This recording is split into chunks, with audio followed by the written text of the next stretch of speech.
If I were asked when this franchise had this kind of subtext, I would respond, oh, I don't know, ever since 1938. Hey everyone, and so I just got back from Superman and the first theatrical installment in the new DCU. Ooh, and it started off with a bang, I would say. I absolutely loved it. I mean, it is every bit it's a love letter to the character and the vast DC canon as it is one of James Gunn's works. I can definitely tell that his fingerprints are on this. I mean, as someone who's been following him for a while as a filmmaker, and I actually understand his rationale about saying that this is his first straight up superhero film. Um, which makes sense if you think about it, like how Slither, as well as Stuff He Made of Trauma, were horror stories. Super was a deconstructed parody of the whole genre, which I've mentioned before.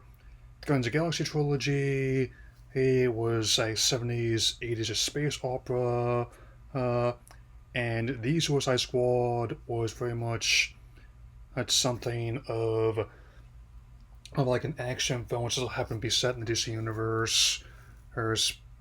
But because that one was my top three favorite films in the old DCEU, I definitely had a lot of confidence in him to kickstart the new DCU, and he did not disappoint. I mean, it's even with all the fact that the tracking is not really adjusted to a post-COVID, post-strike landscape, it is definitely indeed going to hit its targets of it's currently made at least $50+ million in climbing. So let's begin.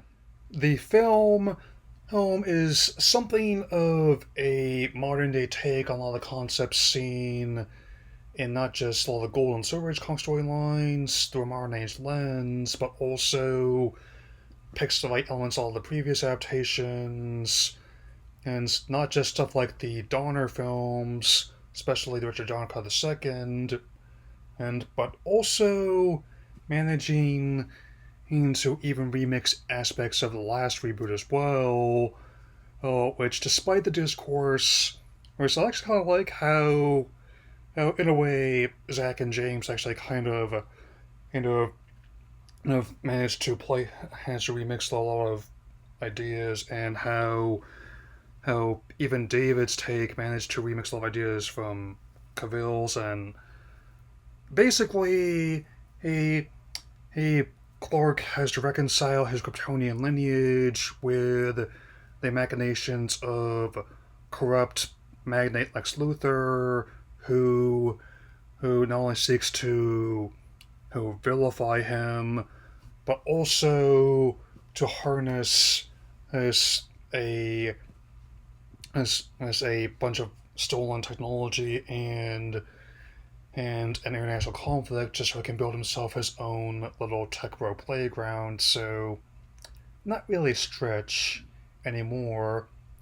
And even and with all this stuff going on and all the setups it's got for the next decade or so of stories, at least, they actually did a fairly good job introducing these new character variants and who they are and how they operate in terms of the Green Lantern, Guy Gardner, played by Nathan Fillion, who's been working with James in some capacity for years now.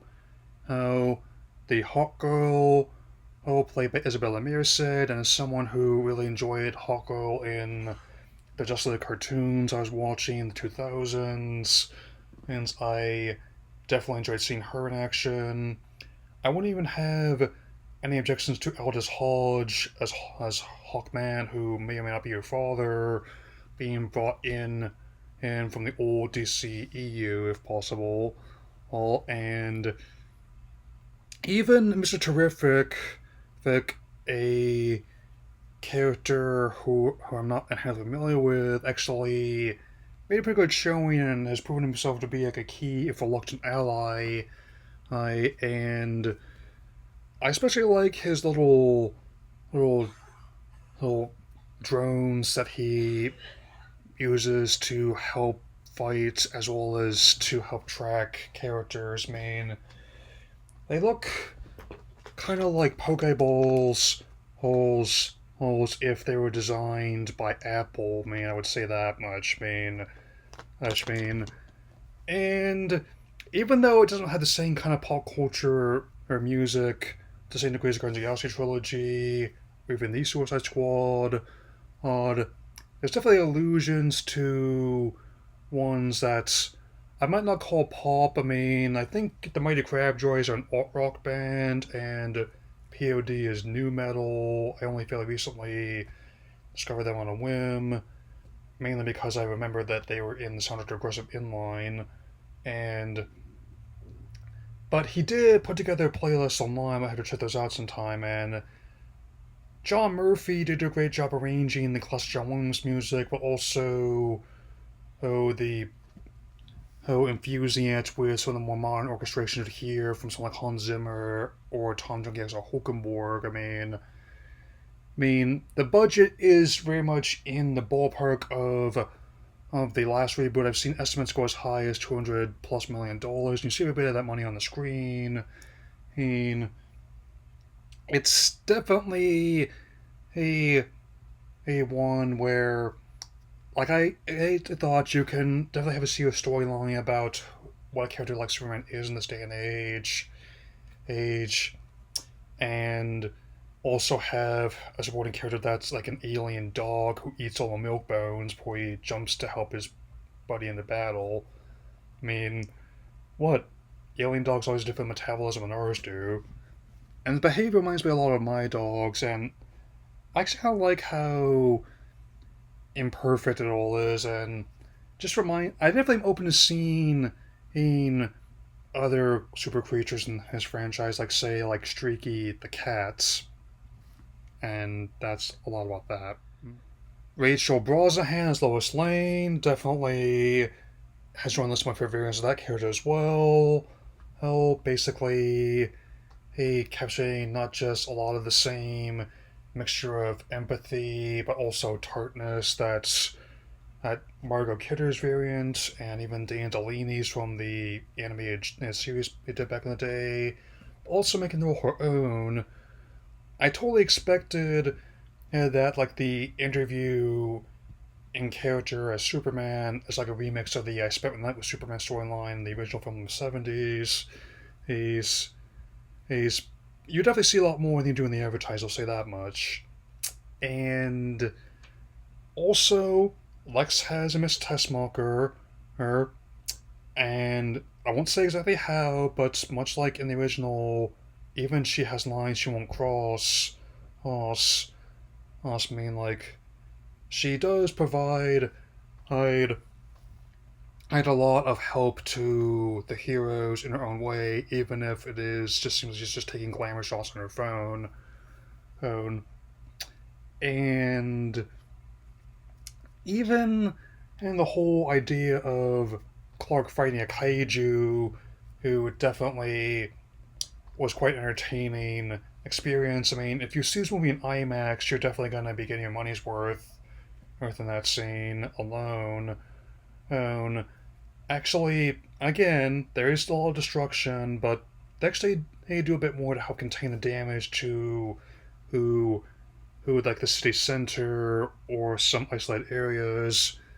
In fact, the whole climax and this is not a huge spoiler, but they have to prevent the surrounding areas as from basically collapsing in themselves like a dying star, or which to me is absolutely out there and I love it.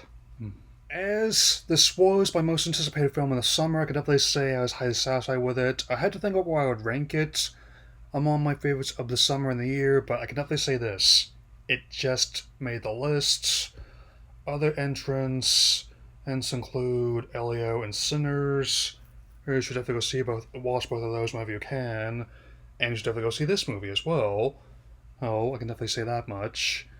And it definitely bodes well with like the gods and monsters plan they have in place, where it's not just big names like Superman, Wonder Woman, and Batman they have in mind for the future. It's characters, there's like the Authority. It's characters like the Creature Commandos. It's characters like Metamorpho and Peacemaker, er, and yes, even different variants of what we've seen before. Or they definitely have dropped hints that that's going to be the Wally West version of Flash we're going to be getting first, and even Grant Gustin would be happy to be back as Barry Allen if he were asked. I mean, and as they're still working on the script for the next Batman and this timeline, I mean, they just got the script finalized for Matt Reeves' The Batman Part 2, and they're gonna be meeting the October shooting dates in all likelihood. And I mean, some people are wondering if it's gonna have like the white eyes or the blue who cowl all on cape. I mean, if you would ask me what I would want out of this continuity's bat suit, two words: yellow sigil. I'll say that much. And I even enjoyed how they actually worked a lot of the discourse around the character in the film. I won't say how, but let's just say it's one of the reasons why it's probably like the funniest take on the character I've seen in a very long time.